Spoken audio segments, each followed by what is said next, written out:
Samantala, 100 karagdagang pulis ipadadala sa Abra bilang augmentation force para sa barangay and SK elections 2023. Sundan sa report.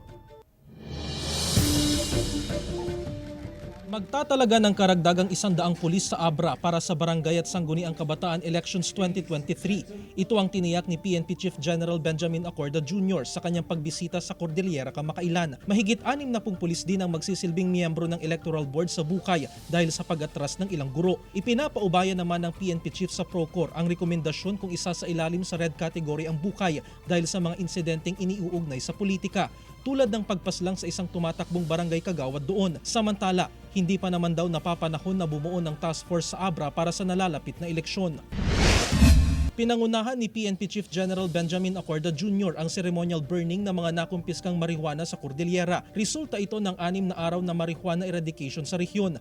Nakatanim ang mga marijuana sa gilid ng bulubunduking bahagi ng 2 barangay sa Kibungan, Benguet.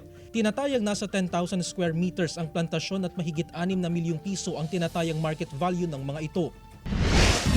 Maaga nang naglinis ng puntod ng kanilang mga yumaong mahal sa buhay ang ilang residente sa Gamu, Isabela. Mahigit 1 linggo pa bago ang undas kung saan inaasahan ang dagsa ng mga tao sa mga sementeryo upang bisitahin ang kanilang mga namayapang kaanak. Inaasahan na unti-unting madaragdagan ang bilang ng mga bumibisita sa sementeryo habang papalapit ang undas.